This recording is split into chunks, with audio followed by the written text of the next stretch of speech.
Токио қаласының маңындағы көп қабатты үйлердің бірінде бір-бірімен тіл табыса алмайтын Сузуки отбасы тұрады. Үйдің анасы Мицуи өзінің әкесі Шоичимен телефон арқылы сөйлесіп жатады. Ол отбасына ауылдан жаңа піскен көкөністер мен балық салынған қорап жіберіп, өзіне жиі келіп тұруларын өтінеді. Мицуи қызы Юиге атасымен сөйлесуді өтінгенде, ол бас тартып, балықтың иісінен жиіркенетінін айтып шағымданады. Телефон соғысынан кейін Мицуи балықты дайындамақ болады, бірақ одан жиіркеніп кетеді. Күйеуі Юшиаки де балыққа жолағысы келмейді, содан балық мұздатқышқа салынады.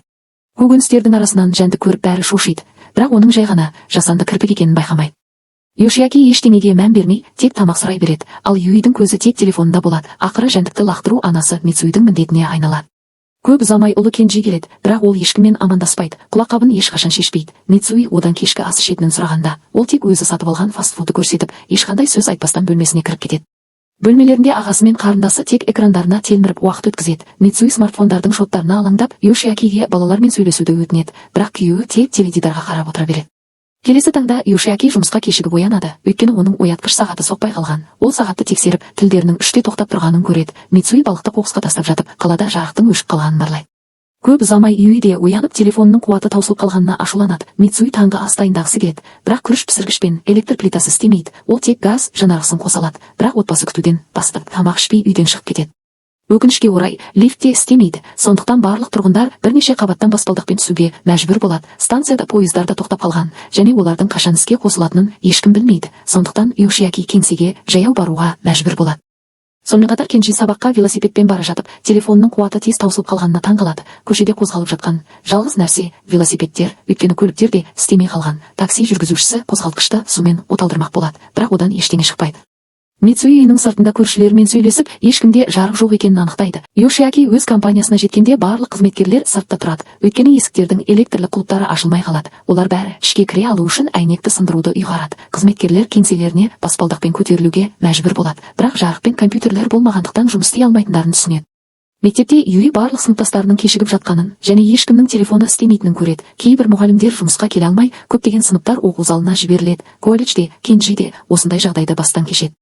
Азық-түлік дүкенінде Мицуи дайын тамақ сөрелерінің бос қалғанын көреді. Адамдар майшам мен суды көп мөлшерде сатып алып жатыр, сондықтан ол да солай істейді. Дүкен қызметкерлері блекаутқа байланысты несие карталарын қабылдай алмайтындарын, тек қолма-қол ақшамен төлеуге болатынын хабарлайды. Барлығы жақын маңдағы банкоматтарға жүгіреді, бірақ олар да істемейді. Бірнеше сағат күтіп, ештеңе бітірмегеннен кейін, Юшиакидің бастығы бәрін үйлеріне ерте жібереді. Қайтадан жаяу жүргісі келмеген Юшиаки велосипед сатып алуды ұйғарады. Өкінішке орай, бағалар тым қатты өсіп кеткен, өйткені бәрі велосипедке зәру еді. Юшиакидің артық төлеуден басқа амалы қалмайды. Ол өз үйіне келгенде баспалдақта демалып отырған қарт әйелді көреді, өйткені көптеген баспалдақпен жоғары шығу ол кісіге тым ауыр соққан еді. Кейінірек отбасы майшам жарығымен кешкі ас ішіп отырғанда, Юшиаки қағаз бен қаламмен жұмыс істеуді жөн көреді. Дәретхананы қолданған сайын олар оны ваннадан алынған сумен шаюға мәжбүр болады. Ас үйдегі шомғылшада су жоқ, сондықтан Мицуи ыдыс аяқты жуа алмайды. Сонымен қатар Юи майшамның жарығымен журнал оқымақ болып, жалынға тым жақындағанда шашын күйдіріп алады. Бөлмелерінде ештеңе істемей жалығудан шаршаған балалар сыртқа шығады, ал Мицуи бүкіл отбасын балконға шақырады. Қалада бірде-бір жарық болмағандықтан аспандағы жұлдыздардың керемет көрінісі ашылады. 2 күннен кейін де жарық әлі келмейді. Мицуи киімдерді краннан қалған сумен қолмен жуып жатады. Мектепте Юи тек бірнеше ғана студентті тауып кетуді ұйғарады. Кеңседе бастық компания жарық берілгенше жабылатынын хабарлайды. Содан кейін Юшиаки өзінің бастығының отбасымен бірге су мен тамақ табу үмітімен тауға кетіп бара жатқанын көреді. Ол артына бұрылғанда бір адамның оның велосипедін ұрламақ болып жатқанын көріп, оны тез арада қуып жібереді. Осы уақытта Кенджи велосипедпен көрші қалаға барады, бірақ ол жерде де жарық жоқ екенін көреді. Ол өзіне ұнайтын қызды іздеп жүреді, бірақ оның шығып келе жатқанын көргенде қорқып тығылып қалады. Оның велосипеді құлап, аяғын жарақаттап алады, ал ол қыздың отбасымен бірге қаладан кетіп бара жатқанын бақылайды. Су тазарту станциясында Мицуи мен басқа көршілер шөлмектерін толтыру үшін сағаттап күтеді, алайда қызметкерлер сорғылар істемей тұрғандықтан ғимаратты жапқандарын хабарлайды. Жер астында су бар, бірақ ол тазартылмағандықтан оны ішу қауіпті болуы мүмкін, сондықтан олар суды қолмен жинаудан бас тартады. Халық көмектің жоқтығына наразылық білдіреді. Банкте Юшиаки банкирлердің банкоматтар мен дебеттік карталардың істемейтінін түсіндіріп жатқанын естиді. Қолма-қол ақша алудың жалғыз жолы жеке куәлік пен банкті кітапшаны көрсету. Әр адамға тек $600 тең соманы ғана алуға рұқсат етіледі. Адамдар ашуланып, бірінші кіруге тырысып, бір-бірін итере бастайды. Олар Юшиакидің барлық құжаттарын түсіріп жібереді, ал ол оларды жинамақ болғанда оны жарақаттайды. Ол қанып жатқан мұрнын емдеу үшін қашуға мәжбүр болады. Блекауттың 7-ші күнде азық-түлік дүкендері бос және мектептер жабық. Кейбір адамдар тамақ пен су іздеп көрші қалаларға барады. Жерлерден шешім табуға үміттенеді. Көршілермен өткен нәтижесіз кездесуден кейін Йошиаки мен Мицуи өз үйлеріндегі біраз уақыттан бері көрінбей кеткен қарт әйелдің жағдайын білуге барады. Оның қайтыс болғаны және отбасы оның денесін алып кетуге келгені белгілі болады. Осы соққыдан кейін ерлі-зайыптылар да қаладан кету уақыты келді деп шешеді. Олар балаларына атасының үйіне баратындарын айтады. Үй кішкентай ауылдарды іш пыстырарлық деп санап қарсылық білдіргенде, Мицуи оның бала кезінде ауылдың жағажайында ойнағанды ұнататынын еске салады. Бірақ Юи бұны білмейді. Содан соң отбасы заттарын жинай бастайды. Ал ренжіген Кенджи өзіне ұнайтын қыздың суретін қоқысқа тастайды. Барлығы қолдарында бар қолма-қол ақшаны үстелдің үстіне қояды. Ал Мицуи төтенше жағдайларға сақтап жүрген қомақты қаражатын көрсетеді. Үйден шығар жолда отбасы қараусыз қалған иттің үргенін естиді, бірақ оған мән бермейді. Балаларда велосипед бар, ал Мицуи Йошиакимен бірге бір велосипедті бөлісуге мәжбүр болады. Олар әуежайға қарай жол тартады және жаяу кетіп бара жатқан көптеген тұрғындарды байқайды. Сондай-ақ тамақ пен суды өте қымбат бағаға сатып жатқан адамдар да болады. Бірақ Йошиаки олардың ақылға қонымсыз бағаларын төлеуден бас тартады. Өкінішке орай, олар алға жылжыған сайын бағалар одан сайын өсе береді. Ақыры олар бір дүкенге тоқтап, Мицуи сатушымен келісіп, үлкен тапсырысқа жақсы бағалады. Бұл олар үшін демалып, тамақтанатын жақсы болады. Балалар бір адамның өзеннен көп балық аулап жатқанын көреді, бірақ бәрібір одан жиіркенеді. Олар қоғамдық дәретханаға барғысы келгенде иісіне шыдау мүмкін болмайды. Өйткені дәретханалар бірнеше күн бойы шайылмаған еді. Олардың бұталардың артына барудан басқа амалы қалмайды. Отбасы әуежайға жеткенде сыртта жиналған бейбақ халықты көреді. Ұшақтар да істемейді және полиция адамдарды алшақ ұстау үшін қоршау қоюға тырысады. Халықтың жартысы ашуланып, қызметкерлерге шабуыл жасаса, қалған жартысы кетіп қалады. Кешке отбасы ең жақын мотельде қалуды ұйғарады және бөлме үшін тым көп ақша төлеуге мәжбүр болады. Йошиаки ауылға велосипедпен баратындарын хабарлайды, ал Юи бұған бірнеше минут бойы. Келесі таңда балалар карта алу үшін кітапханаға кіреді, бірақ балаларға арналған бір картадан басқасының бәрі таусылып қалған екен. Кенджи кейбір есептеулер жүргізіп, ауылға велосипедпен жету үшін бір ай уақыт кетеді деген қорытындыға келеді. Осы уақытта Йошиаки мен Мицуи әйеліне велосипед іздеп, оны бір дүкеннің сыртынан табады. Сатушы ақша немесе қымбат заттарды қабылдамайды. Ол тіпті қымбат бұйымдарды да алмайды. Тек күрішті суға немесе басқа тамаққа айырбастайды. Ерлі-зайыптылар оны бірнеше шөлмек ішімдікке айырбастап, велосипедпен бір қап күріш беруге көндіреді. Отбасы жолға шыққанда, олар жабық жолдарға тап бола береді. Йошиаки балалар картасының пайдасыз екенін айтады. Содан кейін олар экспресс жолмен жүруді шешеді. Өйткені тасжолдағы бекеттерде ешкім ақша сұрамайды. Тасжолда олар қаладан кетіп бара жатқан жүздеген адамдарды көреді. Лагерь құруға мәжбүр болады. Бір бейшара ерлі-зайыптылар олардан бөлісетін су бар жоғын сұрағанда, Мицуи шүмектерін жасырып қояды. Ал Йошиаки судың қалмағанын айтады. Сол түні отбасы суықтан қатты қиналады. Кенджи бір адамның олардың суын ұрлап жатқанын көріп, бірден оның артынан жүгіріп, туннельге кіреді. Ол шабуыл жасамақ болғанда, ұрының сәбиі бар екенін байқап, суды оған қалдырады. Келесі күні отбасы сол туннельден өтуге дайындалып, кіреберісте бір топ соқыр әйелдерді көреді. Олар ақша төленсе, адамдарға жол көрсетуді ұсынады. Туннель жай ғана түзу жол болғандықтан отбасы оларға мән бермей алға жылжиды. Алайда қараңғылық көп ұзамай оларды қиындыққа тап қылады. Олар тасталған көліктерге соғылып, өлі жанат сияқты жиіркенішті нәрселерді басады. Ақыры олар кейін қайтып соқыр әйелге ақша төлейді. Ол оларды туннельден оңай өткізіп шыға беріске жеткізеді. Блекауттың 16-шы күнде отбасы өзеннің жанында демалып киімдерін жууға мүмкіндік алады. Олардың сіріңкелері таусылуға жақын және су мүлдем қалмайды. Түстен кейін қатты жаңбыр мен дауыл тұрып, отбасы көпірдің астына тығылуға мәжбүр болады. Олар өздерінің велосипедтері мен заттарының желмен ұшып бара жатқанын бақылайды. Кенеттен Йошиаки даланың ортасына қарай жүгіреді. Өзеннің суын ішкендіктен оның іші өтіп ауырған еді. Дауыл біткеннен кейін отбасы жан-жаққа шашылып қалған заттарын жинай бастайды. Мицуидің көзілдірігі сынады, күріш жерге төгіліп кірлейді, ал велосипедтің бір дөңгелегі жарамсыз болып қалады.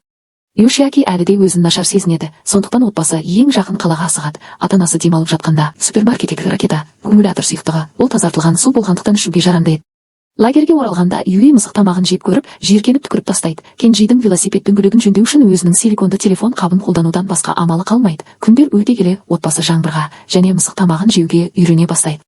Келесі жолы олар демалуға тоқтағанда жағдайлары өте жақсы көрінетін сайты отбасын кездестіреді. Олар тауларда жиі серуендеп, лагерде көп болатындықтан өмір сүрудің көптеген тәсілдерін біледі екен. Олар мүк басқан тастардан ағып жатқан суды тауып, тамақты ұзақ сақтау үшін кептіруді көрсетеді. Сондай қай шөптердің жеуге жарамды екенін айтып, тіпті цикадаларды жеуді ұсынады. Ұлдардың бірінде әлі де жұмыс істейтін ескі механикалық камера болады. Ол отбасын суретке түсіреді. Юи кейінірек суреттің көшірмесін жібере алу үшін оған мекен-жайын береді. Осыдан кейін екі отбасы саяхаттарын бірге жалғастыруды ұйғарады. Мицуи мен балалар сайты отбасымен жақсы тіл табысып, олардың кеңестеріне риза болады. Бірақ Йошиаки іштарлық танытып, өзін көрсеткісі келгендей велосипедті өте тез айдайды. Олар демалу үшін көпірге тоқтағанда өтіп бара жатқан бір топ сарбаздарды көреді. Бір адам олардың істемей қалған атом электр станциясынан келгенін, енді басқа станцияны тексеру үшін келесі префектураға бара жатқанын түсіндіреді. Сонсоң отбасылар айырылысады. Өйткені Сузуки отбасы Осакада жарық бар деген қауесетті тексеру үшін сонда бағыт алады. 43-ші күні отбасы Осакада да жарық жоқ екенін біледі. Юи тамақ пен судың жоқтығынан шошып, үлкен жанжал шығады. Бұл жанжал отбасының Йошиакиді жауапсыз отағасы деп тануымен аяқталады. Қаланы аралап жүріп, олар аквариумның сыртында көптеген адамдардың балық жеп жатқанын көріп таңғалады. Қызметкерлер аквариум жануарларын тамақ ретінде үлестіріп жатыр еді. Төртеуі кезекке тұруға асығады. Бірақ өкінішке орай, олар алдына жеткенде тамақ таусылып қалады. 67-ші күні топ әбден қажып, даланың ортасында құлайды. Шарасыз Йошиаки бір жәндікті ұстап алады, бірақ оны жемес бұрын жанынан шошқаны көреді. Отбасы оны қоршау үшін бірге жұмыс істейді, және көптеген арпалыстан кейін Йошиаки шошқаны өлтіреді. Алайда төмен қарай домалап түскенде, оның да Мицуидің де шошқаны сойғысы келмейді. Сондықтан пышақ Кенджиге беріледі. Ол қозғалмай тұрып, оларды фермер Танака тоқтатады. Ол еш ойланбастан шошқаның тамағын осып жібереді. Осыдан кейін отбасы өлі шошқаны Танаканың үйіне сүйреп апарады. Ол жерде құдықтан су ішеді. Танака өзінің электрлік қоршаулары істемей қалғандықтан барлық шошқаларының қашып кеткенін түсіндіреді. Егер отбасы оған оларды қайта ұстауға көмектессе, ол тамағымен бөлісетінін айтады. Топ келіседі және Танака оларға ысталған шошқа еті қосылған өте дәмді таңғы ас береді. Тамақтың дәмділігі сондай Юи жылап жібереді. Көршісі көкөністерді тастап кеткеннен кейін Танака отбасын шошқаны союға көмектесуге мәжбүрлейді. Олар жиіркенеді, бірақ аман қалу үшін шыдайды. Бұл жұмыс Танаканың көп уақытын алатын, бірақ қазір көмектің арқасында процесс тезірек жүреді. Ет кесіліп сақтау үшін тұздалады. Жуынатын уақыт келгенде олар ваннаны құдықтан алынған шелектермен толтырып, суды жылыту үшін от жағуға мәжбүр болады. Сол түні Танака оларға өзінің Америкада тұратын ұлының отбасы келгенде киет деп сатып алған пижамаларын береді. Ол туыстарымен байланыса алмай отыр еді. Йошиаки мен Мицуи балаларының қастарында болғанына қаншалықты бақытты екенін түсініп, қол ұстасып ұйықтап кетеді.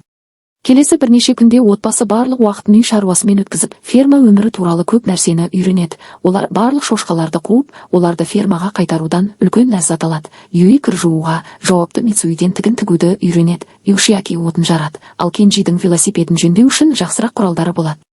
Танака отбасынан өзімен бірге тұруын сұрайды. Бірнеше күннен кейін отбасы өзенге жетеді және көпірдің жоқ екенін көріп қатты таусылады. Йошиаки жағалаудан ескек, арқан және ағаш тауып, олар бірге сал құрастырады. Алдымен ер адамдар әйелдер мен заттарды келесі жағаға өткізеді. Содан кейін велосипедтерін алу үшін кейін қайтады.